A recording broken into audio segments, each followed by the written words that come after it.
Hi, I'm Patrick and this is Lloyd. Together we just got played. We're at Cloak and Blaster on a Tuesday night. We just got done playing Batman Gotham City Under Siege. Actually, sorry, Batman the Animated Series Gotham City Under Siege. It's a big mouthful of words. It's important because it's only stuff from the animated series. It's true, and I'm going to get to that in a second. Watch us review Batman the Animated Series Gotham City Under Siege.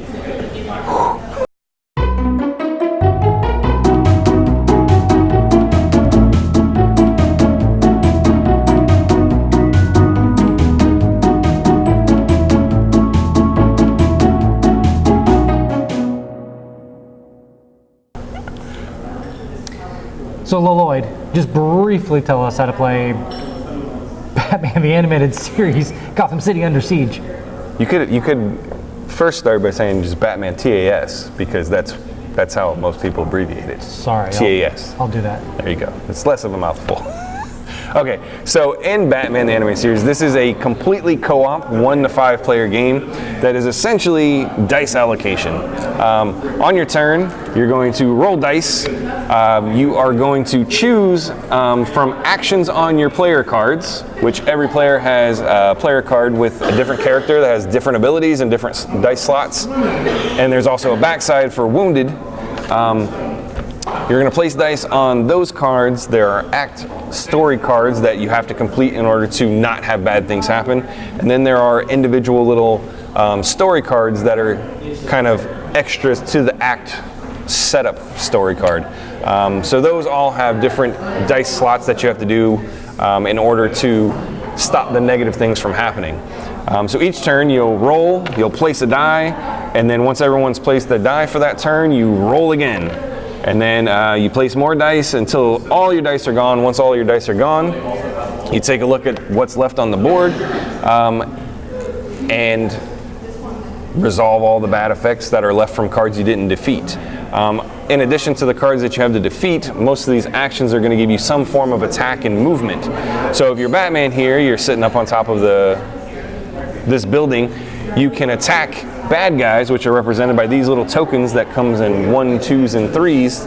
That's how much power it takes to defeat one. And you can jump down on top of this guy's head and defeat those bad guys if you had 4 damage. The end of the round, after you've tallied up all the damage from the bad negative effects of cards, if there's any bad guys left on the board, each stack of 1s, 2s, or 3s, and also masterminds that come out, will perform a destruction roll.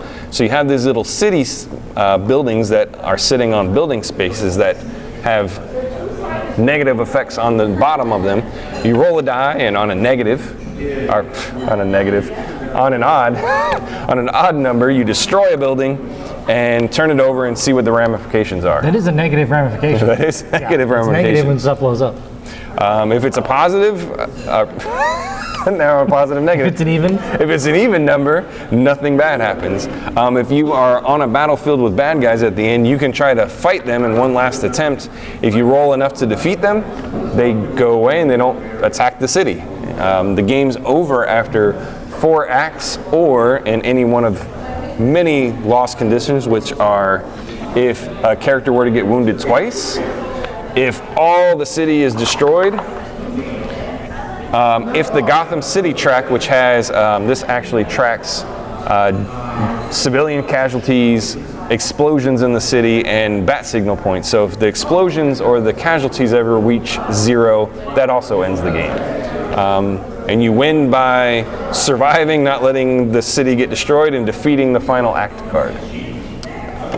Thank you for the analysis, but if there's one thing that you like the most about it, what would it be?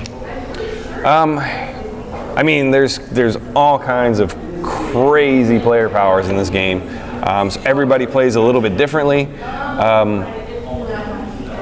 In addition to your player cards, you also have an individual deck of cards that you get to choose from 2 cards each round to give you an additional power. Super helpful. Some of those are super helpful. They are. So, I mean, it seems like my default go-to is variable player powers, and this one just has them in spades. There's just tons of them. I agree. That's a great aspect of the game. There's a lot of really great aspects of the game. I'm going to say that just you know, what you're looking for usually when you're wanting a co-op or when you're playing a co-op is just the ability to build pressure over time, and it just builds and builds and builds, and this game does that very well. It's got this little sack and you have to draw out villains per side, and the amount of villains that keep coming at you wave after wave after wave, where you still don't feel completely overwhelmed, like, oh, we're never going to win, because you kind of work your way through them. It builds suspense and builds that really, really well. They do a good job of it, and I think a good co-op does that, in my opinion. If there's one thing that you like the least, what would it be? Thing I like the least. So all these player cards all have these, say, when activated, you can deal damage and you can move. But they kind of are loose with the words. So sometimes they say you can move freely, and sometimes they say you can move during this action or you can move during this attack. So it's just, if you're playing one character, you have to kind of figure out when you play another character, well, this one says slightly differently. Is it the same thing? So I think just some of the wording on some of the powers is a little bit inconsistent. If I had to pick something that I like the least, it's probably going to be, and people are going to hate me for saying this, because the art is very good, but I have to pick something I don't like. So I think the art is very good, but it is exactly like, almost exactly taken from Batman TAS, the animated series. And that's not my favorite form of art. It's done exquisitely, it's done exactly how looks exactly how it's supposed to look. It's just not my favorite comic book style of art. I don't know what that's called, and I probably should be more familiar with the artistic term, but that style of artwork is... There's not a lot of detail. The characters are all kind of in broad strokes, so there's not a lot of like fine artwork in it. It's just, he's big and bulky, but he doesn't have defined muscles. Right. I don't know what that is. It looks good. I'm just not a fan of that particular art style. And I'm nitpicking because I had to pick something. And other than that, I really do. I like almost everything about the game. It plays relatively quickly. It definitely builds excitement and builds tension. When we played with Cory, I guess the thing he picked was he liked all the towers of all the buildings to be 3D printed, which I think is probably going to raise the price of the game exponentially, and they do stack, which is kind of neat. Yeah, so you can get them in the box without taking up a lot of space. It's true. I love getting in the box without taking up a lot of space. I'm Patrick. That's Lloyd. This is Just Got Played. Thank you very much for watching us at the Cloak and Blaster, and please keep watching. We're going to keep making these videos, whether you're going to watch it or not, to be honest with you. Was that a threat? Yeah, threat.